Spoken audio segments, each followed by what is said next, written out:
유령을 봤다는 지인의 이야기다. 그 사람이 지하철을 타고 가고 있을 때였다. 중간에 어느 역에서 젊은 여성이 올라탔다. 그녀는 굉장한 미인으로 미니스커트 밑에 예쁜 다리가 쭉 뻗어 있었다. 여자는 빈자리를 찾는 것인지 아는 사람을 찾는 것인지 차 안으로 천천히 걷고 있었다.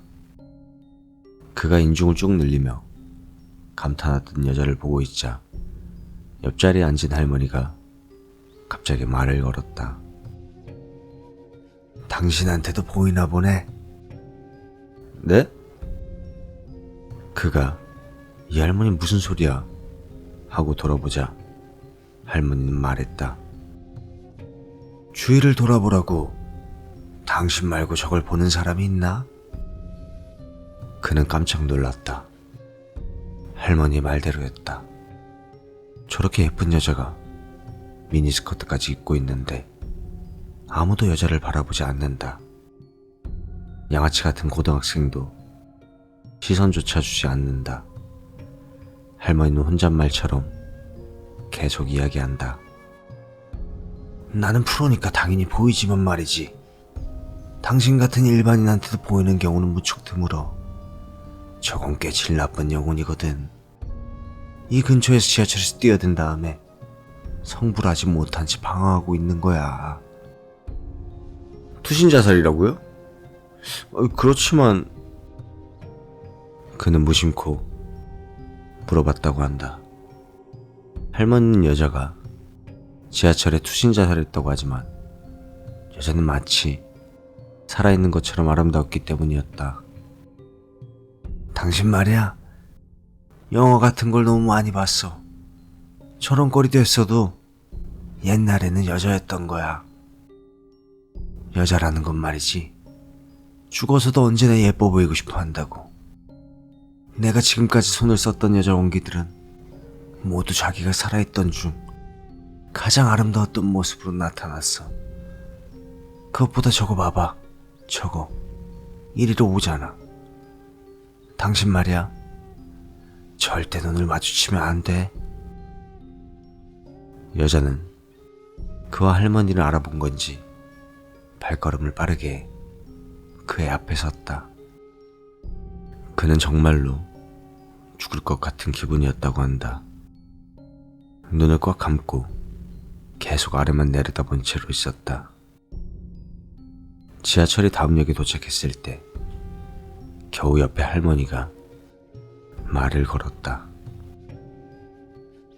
이제 됐어. 저거 봐봐. 저건 그냥 사냥감을 찾아서 가버리고 있어. 그가 천천히 눈을 뜨고 얼굴을 들자 여자는 20살쯤의 잘생긴 남자와 지하철에서 내리고 있었다. 여자니까 말이지, 빙의할 남자도 멋있는 편이 좋은가 봐. 그래, 그는 대머리에 살도 찌고 그저 아저씨였던 것이었다.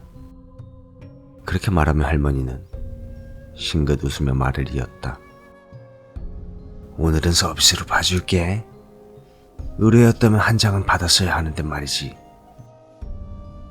그는 그 이전도 그 이후로도 귀신을 본 일은 없다고 한다. 왜 그때만 그에게 그것이 보였는지, 그리고 한 장이라는 게 도대체 얼마나 되는 금액인지 아직도 그는 모른다고 한다.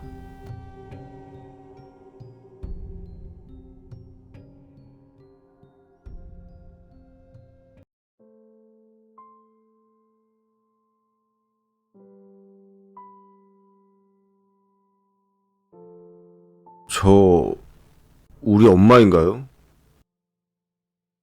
등교 중 횡단보도 앞에 멍하니 서 있는데 갑자기 옆에 서 있는 남자가 말을 걸었습니다. 당신 아는 20살 대학생으로 임신이나 출산 경험은 전혀 없었습니다. 게다가 남자는 분명히 30살은 좋게 돼 보였습니다. 깜짝 놀라서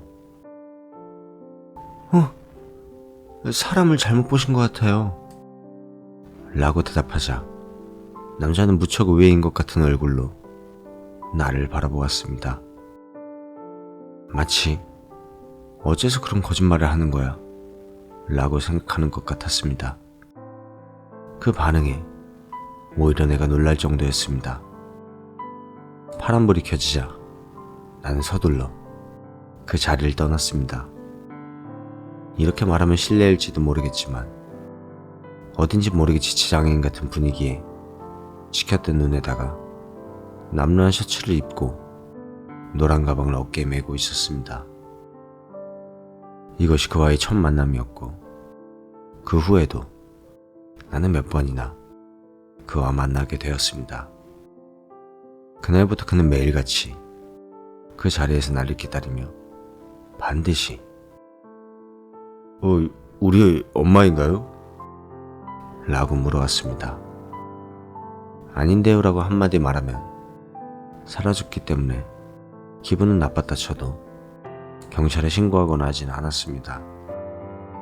그러나 언젠가부터 대학교 근처까지 나타나기 시작했기에 나는 그에게 심하게 화를 냈습니다.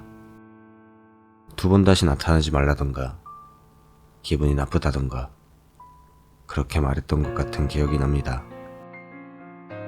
그 이후로 남자는 나타나지 않았고 나는 도쿄에서 대학을 졸업하고 고향으로 돌아왔습니다. 그리고 1년이 지났을 무렵 도쿄에 사는 친구에게 오랜만에 전화가 왔습니다. 너를 스토킹하던 그 사람 있잖아. 지난번에 학교 근처에서 마주쳤거든? 그런데 엄마는 어디 있습니까? 이렇게 물어보는 거야.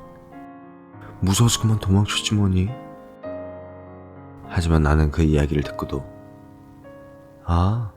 그런 사람도 있었지 라는 정도로만 느끼고 이제 나와는 상관없는 이야기라고 그렇게 생각할 뿐이었습니다.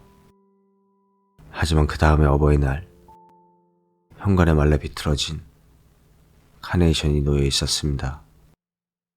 나는 순간 그 녀석이구나 싶어져 무서워진 나머지 아버지에게 얘기를 털어놓고 경찰서로 향했습니다. 하지만 마땅히 피해라고 할 만한 것도 없었기에 경찰은 사건으로 처리하지 않았고 나는 불안해서 어쩔 줄을 몰랐습니다. 그리고 몇 달이 지나 눈 내리는 밤이었습니다. 저는 길거리를 걷고 있었습니다. 그런데 갑자기 자동차가 미끄러지면서 내 쪽으로 날아오더니 연쇄 추돌 사고에 휘말리고 말았습니다. 순간적으로 의식을 잃었고 정신을 차렸을 때는 자동차가 쓰러진 나무 사이였습니다. 온몸이 아파 움직이지도 못하고 소리를 질러도 주변은 너무 시끄러워서 아무도 내가 있다는 것을 알아차리지 못했습니다. 옆에서는 불길도 피어올라 이렇게 죽는구나 싶을 때 엄마 하고 그 남자의 목소리가 들려오기 시작했습니다. 저는 무심코 여기야 도와줘 나 여기에 있어 라고 외쳤습니다. 그 남자도 사고에 휘말렸는지 피투성이인 채였습니다. 눈을 파헤치고 나를 꺼내준 그를 자세히 보자 상처는 꽤 깊어 보였습니다. 무척 아플 것 같았는데도 그는 나를 보자 웃으며 엄마입니까? 라고 물었습니다.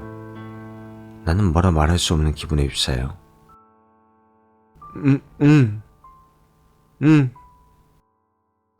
이라며 고개를 끄덕이며 눈물을 뚝뚝 흘렸습니다.